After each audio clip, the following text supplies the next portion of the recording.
الإنتاج الوطني رمز من رموز استرجاع الكرامة للجزائري، لأننا قبل سنوات قليلة الجزائري باه ياكل تفاحة كما هذه لازم يستوردها من جبال الألب الأوروبية ومن فرنسا. اليوم انتوما خليتوا المواطن الجزائري أنه ياكل التفاح ليس فقط الجميل في شكله لكن اللذيذ.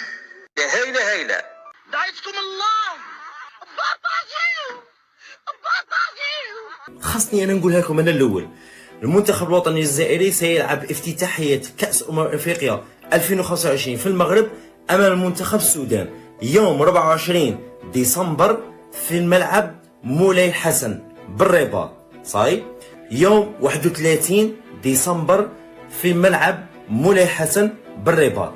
صاي عرفنا مع ما غادي نلعبوا، وعرفنا وين تا غادي نلعبوا، وعرفنا اسم تاع الملعب اللي غادي نلعبوا له. بصح الكارثه الكبرى تعرفوا شاه؟ شوفوا الملعب دوكا كي راه. فهمت انا. باقي عام، وين باقي 11 شهر، باقي 11 شهر على بدايه كاس افريقيا 2025. شوفوا ملعب مولاي حسن اللي غادي يستقبل فيه المنتخب الوطني الجزائري منافسيه، شوفوا كي راه خوتي. فهمت؟ البناء الوطني الجزائري جاي في الرباط، ملعب شباب راهو قريب يكفي. اما الارضيه الله يبارك كلش مليح. زيد شوف عمليك هنا اللي فوتوا على كل حال مازال ما كملش 100%. قال لك هو كان راح يفتح السمانه الجايه، راح يديروا له الافتتاح. انا ملاح الله يبارك. منتخبنا الوطني الجزائري راح يلعب في هذا الملعب. زيد شوف هذا الفوطو. السمانه الجايه راح يديروا له الافتتاح. انا ملاح الله يبارك. منتخبنا الوطني الجزائري راح يلعب في هذا الملعب. زيد شوف هذا الفوطو. هنا يبان مليح هذا.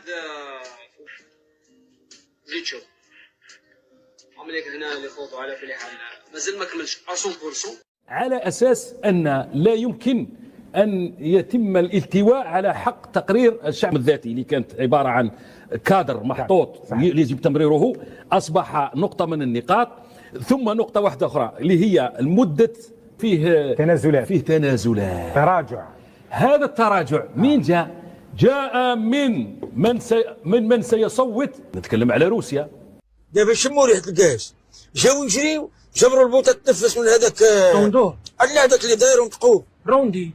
قلت لي داخل البولون ديال الكواكس والكحل جيو يا ودي